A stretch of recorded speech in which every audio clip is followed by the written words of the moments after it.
ಸ್ನೇಹಿತರೆ ನಮಸ್ಕಾರ. ನ್ಯೂಸ್ 18 ಡಿಜಿಟಲ್ಗೆ ಸ್ವಾಗತ. ನಾನು ಕಾರ್ತಿಕ್.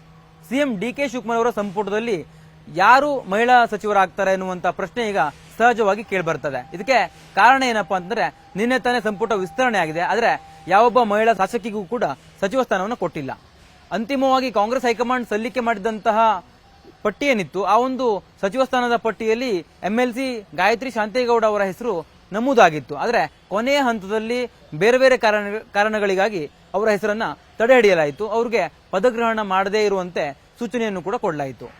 ಇಲ್ಲಿ ಪ್ರಶ್ನೆ ಇರುವಂತದ್ದು, ಎಂಎಲ್ಸಿ ಆಗಿರುವಂತವರ ಆಯ್ಕೆ ಮಾಡಬೇಕಿತ್ತ ಅನ್ನುವಂಥದ್ದು ಒಂದ್ ಕಡೆ ಆದ್ರೆ, ಅರ್ಹರಾಗಿರ್ತಕ್ಕಂಥ ಶಾಸಕಿಯರಿದ್ರು ಇಂಥ ಸಂದರ್ಭದಲ್ಲಿ ಯಾಕೆ ಅವರಿಗೆ ಅವಕಾಶವನ್ನ ಕೊಟ್ಟಿಲ್ಲ?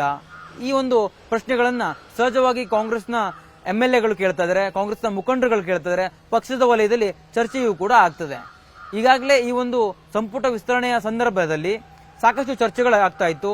ಹೊಸ ಒಂದು ತಲೆಮಾರಿಗೆ ಅವಕಾಶವನ್ನು ಕೊಡಲಾಗತ್ತೆ, ಹೊಸ ಪ್ರಯೋಗಗಳನ್ನ ಮಾಡಲಾಗತ್ತೆ ಅನ್ನುವಂಥದ್ದು ಇತ್ತು. ಜೊತೆಗೆ ಹೊಸಬರಿಗೆ ಅವಕಾಶ ಸಿಗತ್ತೆ ಎನ್ನುವಂತ ಲೆಕ್ಕಾಚಾರ ಇದ್ದಂತ ಸಂದರ್ಭದಲ್ಲಿಯೇ ಮಹಿಳೆಯರಿಗೆ ಹೆಚ್ಚಿನ ಪ್ರಾಶಸ್ತ್ಯವನ್ನು ಕೂಡ ಈ ಸಂಪುಟದಲ್ಲಿ ಒದಗಿಸಲಾಗತ್ತೆ ಅನ್ನುವಂತ ಚರ್ಚೆಗಳು ಬಹಳ ಪ್ರಮುಖವಾಗಿ ಕೇಳಿ ಬರ್ತಾ ಇತ್ತು. ಒಂದಕ್ಕಿಂತ ಹೆಚ್ಚು ಸಚಿವ ಸ್ಥಾನವನ್ನ ಮಹಿಳೆಯರಿಗೆ ಕೊಡ್ತಾರೆ ಅನ್ನುವಂತ ಲೆಕ್ಕಾಚಾರಗಳಿತ್ತು. ಆದ್ರೆ ಅದೆಲ್ಲವೂ ಕೂಡ ಬುಡಮೇಲಾಗಿದೆ. ಈಗ ಡಿಕೆ ಶಿವಕುಮಾರ್ ಅವರ ಸಂಪುಟದಲ್ಲಿ ಇವತ್ತಿನವರೆಗೂ ಯಾವೊಬ್ಬ ಸಚಿವೆ ಇಲ್ಲ, ಅಂದ್ರೆ ಮಹಿಳಾ ಶಾಸಕಿಯನ್ನ ಸಚಿವರನ್ನಾಗಿ ಮಾಡಿಲ್ಲ. ಈಗ ಒಂದು ಸ್ಥಾನ ಮಾತ್ರ ಖಾಲಿ ಇರುವಂತ ಕಾರಣಕ್ಕಾಗಿ ಅದಕ್ಕೆ ಆಕಾಂಕ್ಷಿಗಳ ಪಟ್ಟಿಯೂ ಕೂಡ ಸಾಕಷ್ಟಿದೆ. ನಯನ ಮೋಟಮ್ಮ ನಿನ್ನೆ ತಾನೇ ಸಿಎಂ ಡಿಕೆ ಶಿವಕುಮಾರ್ ಅವರನ್ನ ಭೇಟಿ ಮಾಡಿದ್ರು. ಅವರ ತಾಯಿ ಮೋಟಮ್ಮ ಅವರೊಂದಿಗೆ ಸೇರಿ ಅವರು ಡಿಕೆ ಶಿವಕುಮಾರ್ ಅವರನ್ನ ಭೇಟಿ ಮಾಡಿ ಮನವೊಲಿಸುವಂತ ಪ್ರಯತ್ನವನ್ನು ಮಾಡಿದ್ರು.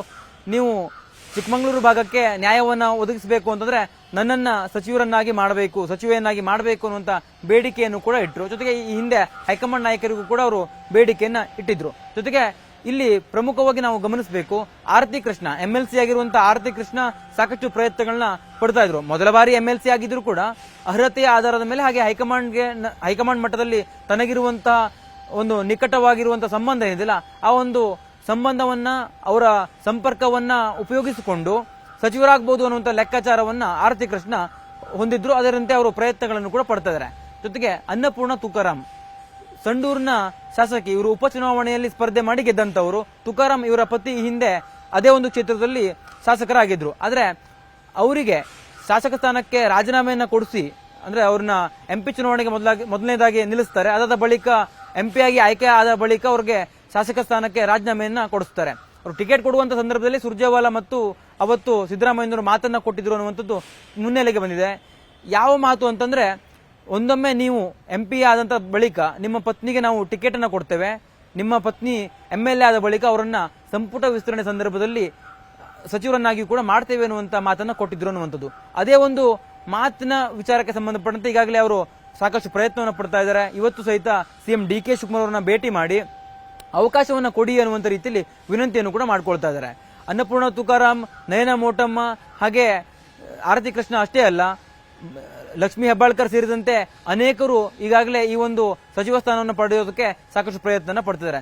ಈ ಹಿಂದೆ ಸಿದ್ದರಾಮಯ್ಯನವರ ಸರ್ಕಾರದಲ್ಲಿ ಮಹಿಳಾ ಮತ್ತು ಮಕ್ಕಳ ಕಲ್ಯಾಣ ಇಲಾಖೆ ಸಚಿವರಾಗಿ ಲಕ್ಷ್ಮೀ ಹೆಬ್ಬಾಳ್ಕರ್ ಕೆಲಸವನ್ನು ಮಾಡಿದ್ರು. ಆದ್ರೆ ಈ ಬಾರಿ ಅವರಿಗೆ ಜಿಲ್ಲೆಯ ಕಾರಣಕ್ಕಾಗಿ, ಅಲ್ಲಿ ಇಬ್ಬರಿಗೆ ಈಗಾಗಲೇ ಸಚಿವ ಸ್ಥಾನವನ್ನ ಕೊಟ್ಟಿರುವಂತಹ ಕಾರಣಕ್ಕಾಗಿ ಅವರಿಗೆ ಸಚಿವ ಸ್ಥಾನ ಸಿಗೋದು ಡೌಟ್ ಅಂತ ಹೇಳಲಾಗ್ತಿತ್ತು. ಅದರಂತೆ ಅವರ ಹೆಸರನ್ನ ಈ ಒಂದು ಸಚಿವ ಸಂಪುಟ ಪುನರಚನೆ ಸಂದರ್ಭದಲ್ಲಿ ಕೈ ಬಿಡಲಾಗಿತ್ತು. ಈಗ ಒಂದು ಸ್ಥಾನ ಮಾತ್ರ ಖಾಲಿ ಇದೆ. ಆ ಒಂದು ಖಾಲಿ ಇರುವಂತಹ ಸ್ಥಾನವನ್ನ ತಾನು ಪಡೆಯಬಹುದು ಅನ್ನುವಂಥ ಲೆಕ್ಕಾಚಾರದಲ್ಲಿ ಲಕ್ಷ್ಮೀ ಹೆಬ್ಬಾಳ್ಕರ್ ಕೂಡ ಸಾಕಷ್ಟು ಪ್ರಯತ್ನವನ್ನು ಪಡ್ತಾರೆ. ಅವರ ಆಪ್ತರು ಸಹಿತ ಅವರ ವಿಧಾನಸಭಾ ಕ್ಷೇತ್ರದಲ್ಲಿ ಪ್ರತಿಭಟನೆಗಳನ್ನ ಮಾಡ್ತಾರೆ. ಬೆಳಗಾವಿಯಲ್ಲಿಯೂ ಕೂಡ ಬೇರೆ ಬೇರೆ, ಅಂದ್ರೆ ಅವರ ಕ್ಷೇತ್ರ ಅಷ್ಟೇ ಅಲ್ಲ, ಬೇರೆ ಬೇರೆ ಭಾಗದಲ್ಲೂ ಕೂಡ ಲಕ್ಷ್ಮೀ ಹೆಬ್ಬಾಳ್ಕರ್ ಅವರಿಗೆ ಸಚಿವ ಸ್ಥಾನವನ್ನು ಕೊಡಬೇಕು ಅನ್ನುವಂಥ ನಿಟ್ಟಿನಲ್ಲಿ ಸಾಕಷ್ಟು ಪ್ರತಿಭಟನೆಗಳು ನಡೀತಾ ಇದಾವೆ. ಈಗಾಗಲೇ ಪ್ರಶ್ನೆ ಇರುವಂತದ್ದು ಏನಂತಂದ್ರೆ, ಸಂಪುಟ ವಿಸ್ತರಣೆ ಸಂದರ್ಭದಲ್ಲಿಯೇ ಮಹಿಳಾ ಶಾಸಕಿಯರಿಗೆ ಅವಕಾಶವನ್ನು ಕೊಡಬೇಕಿತ್ತು ಅನ್ನುವಂಥದ್ದು ಮಾತಿದ್ರೆ ಕಾಂಗ್ರೆಸ್ ಹೇಳುತ್ತೆ ಮಹಿಳಾ ಸಬಲೀಕರಣ ಅನ್ನುವಂಥದ್ದು. ಜೊತೆಗೆ ಮಹಿಳೆಯರ ಪರವಾಗಿ ನಾವಿದ್ದೇವೆ, ದೀನ ದಲಿತರ ಪರವಾಗಿ ನಾವಿದ್ದೇವೆ ಅನ್ನುವಂತ ಮಾತನ್ನ ಹೇಳುತ್ತೆ. 7 ಜನ ದಲಿತರಿಗೆ ಇವರು ಸಚಿವರನ್ನಾಗಿಯೂ ಕೂಡ ಮಾಡಿದ್ದಾರೆ. ಆದ್ರೆ ಆ ಒಂದು ದಲಿತ ಕೋಟದ ಒಳಗಾಗಿಯೇ ಮಹಿಳೆಯರಿಗೆ ಅವಕಾಶವನ್ನ ಕೊಡಬಹುದಿತ್ತಲ್ಲ, ಮಹಿಳಾ ಶಾಸಕಿಯಾಗಿ ನಯನ ಮೋಟಮ್ಮ ಅವರನ್ನ ಆಯ್ಕೆ ಮಾಡಬಹುದಿತ್ತಲ್ಲ ಅನ್ನುವಂಥ ಪ್ರಶ್ನೆಗಳನ್ನ ನಯನ ಮೋಟಮ್ಮ ಅವರ ಆಪ್ತ ವಲಯವು ಕೂಡ ಪ್ರಶ್ನಿಸ್ತಾ ಇದೆ. ಒಟ್ಟಾರೆಯಾಗಿ ಡಿಕೆ ಶಿವಕುಮಾರ್ ಅವರ ಸಂಪುಟದಲ್ಲಿ ಇದುವರೆಗೂ ಮಹಿಳಾ ಸಚಿವರು ಇಲ್ಲದೆ ಇರುವಂತಹ ಕಾರಣಕ್ಕಾಗಿ ಈಗ ಸಾಕಷ್ಟು ಪ್ರಶ್ನೆಗಳನ್ನ ವಿಪಕ್ಷಗಳು ಕೂಡ ಮಾಡ್ತದೆ. ಮಹಿಳಾ ಸಬಲೀಕರಣ ಎಲ್ಲೋಯ್ತು ನಿಮ್ಮದು ಅನ್ನುವಂಥ ರೀತಿಯಲ್ಲಿ ಪ್ರಶ್ನೆಗಳನ್ನ ವಿಪಕ್ಷದವರು ಎತ್ತಾ ಇದ್ದಾರೆ. ಜೊತೆಗೆ ಈಗಿರ್ತಕ್ಕಂಥ ಒಂದು ಸ್ಥಾನ ಖಾಲಿ ಏನಿದೆ, ಆ ಒಂದು ಖಾಲಿ ಸ್ಥಾನವನ್ನ ಯಾರು ಅಲಂಕರಿಸ್ತಾರೆ, ಯಾರಿಗೆ ಅವಕಾಶ ಸಿಗುತ್ತೆ? ಗಾಯತ್ರಿ ಶಾಂತೇಗೌಡ ಅವರಿಗೆ ಮತ್ತೊಮ್ಮೆ ಅವಕಾಶವನ್ನ ಕೊಡ್ತಾರ, ಇನ್ನೊಮ್ಮೆ ಅವರ ಹೆಸರನ್ನೇ ಫೈನಲ್ ಮಾಡಲಾಗತ್ತ ಅನ್ನುವಂಥ ಪ್ರಶ್ನೆ ಒಂದ್ ಕಡೆ ಆದ್ರೆ, ಇನ್ನೊಮ್ಮೆ ಅವರ ಹೆಸರನ್ನ ಕೈ ಬಿಟ್ಟು ಬೇರೆಯವರನ್ನ ಅವ್ರ ಬದಲಾಗಿ ಆಯ್ಕೆ ಮಾಡಲಾಗತ್ತಾ ಅನ್ನುವಂತ ರೀತಿಯಲ್ಲಿ ಕೂಡ ಚರ್ಚೆಗಳಿದೆ. ಕುರುಬರ ಒಂದು ಕೋಟದಡಿಯಲ್ಲಿ ಗಾಯತ್ರಿ ಶಾಂತೇಗೌಡ ಅವರಿಗೆ ಅವಕಾಶನ ಕೊಟ್ಟಿರುವಂತ ಕಾರಣಕ್ಕಾಗಿ ಈಗ ಅವರನ್ನ ಬದಲಾಯಿಸಿದಂತ ಸಂದರ್ಭದಲ್ಲಿ ಕುರುಬ ಸಮುದಾಯಕ್ಕೆ ಅನ್ಯಾಯ ಆಗಬಹುದು. ಯಾಕಂದ್ರೆ ಕುರುಬ ಸಮುದಾಯದ ಮಹಿಳಾ ಶಾಸಕಿ ಇಲ್ಲದೆ ಇರುವಂತ ಕಾರಣಕ್ಕಾಗಿ ಯಾರನ್ನ ಆಯ್ಕೆ ಮಾಡಬೇಕು?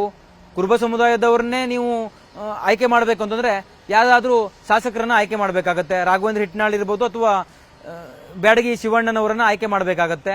ಇಂಥ ಸಂದರ್ಭದಲ್ಲಿ ಮಹಿಳಾ ಸಚಿವರೇ ಇಲ್ಲದೆ ಇರುವಂತ ಕ್ಯಾಬಿನೆಟ್ ರಚನೆ ಆಗುತ್ತೆ. ಅದು ರಾಷ್ಟ್ರ ಮಟ್ಟದಲ್ಲಿಯೂ ಕೂಡ ಕಾಂಗ್ರೆಸ್ಗೆ ಹಿನ್ನಡೆಯನ್ನ ತಂದೊಡ್ಡಬಹುದು ಅನ್ನುವಂತ ಲೆಕ್ಕಾಚಾರಗಳಿದೆ. ಹೀಗಾಗಿ ಅಳೆದು ತೂಗಿ ಮತ್ತೊಮ್ಮೆ ಎಲ್ಲಾ ರೀತಿಯಲ್ಲೂ ಕೂಡ ಚರ್ಚೆಯನ್ನ ಮಾಡಿಕೊಂಡು ಯೋಚನೆಯನ್ನ ಮಾಡಿ ಕಾಂಗ್ರೆಸ್ ಹೈಕಮಾಂಡ್ ಒಂದು ಸ್ಪಷ್ಟವಾಗಿರುವಂತಹ ನಿರ್ಧಾರವನ್ನ ತೆಗೆದುಕೊಳ್ಳುತ್ತೆ. ಈ ಒಂದು ಹಿನ್ನೆಲೆಯಲ್ಲಿ ಮಹಿಳೆಗೆ ಅವಕಾಶವನ್ನ ಕೊಡುವಂತ ಸಾಧ್ಯತೆ ಇದೆ.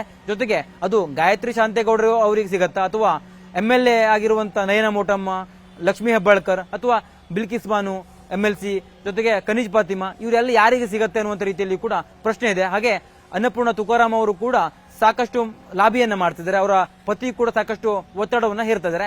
ಹೀಗಾಗಿ ಈ ಒಂದು ಮಹಿಳಾ ಸಚಿವ ಸ್ಥಾನವನ್ನ ಯಾರು ಗಿಟ್ಟಿಸಿಕೊಳ್ತಾರೆ ಅನ್ನೋದನ್ನ ಕಾದ್ ನೋಡಬೇಕಾಗಿದೆ. ಕ್ಯಾಮರಾ ಪರ್ಸನ್ ಶಿವಪ್ಪ ಜೊತೆ ಕಾರ್ತಿಕ್, ನ್ಯೂಸ್ 18 ಕನ್ನಡ, ಬೆಂಗಳೂರು. ನಿರ್ಭೀತ, ನಿಷ್ಪಕ್ಷಪಾತ, ವಿಶ್ವಾಸಾರ್ಹ ಸುದ್ದಿಗಳಿಗೆ ಹೆಸರಾಗಿರುವ ನ್ಯೂಸ್ 18 ಕನ್ನಡ ಈಗ ಆಪ್ನಲ್ಲೂ ಲಭ್ಯವಿದೆ. ದಯವಿಟ್ಟು ಇಲ್ಲಿರುವ QR ಕೋಡ್ನ ಸ್ಕ್ಯಾನ್ ಮಾಡಿಕೊಂಡು ಆಪ್ ಡೌನ್ಲೋಡ್ ಮಾಡೋದಕ್ಕೆ ಮರಿಬೇಡಿ. ನಿಮ್ಮ ಬೆಂಬಲ ಹೀಗೆ ಸದಾ ನಮ್ಮೊಂದಿಗಿರಲಿ. ಧನ್ಯವಾದ.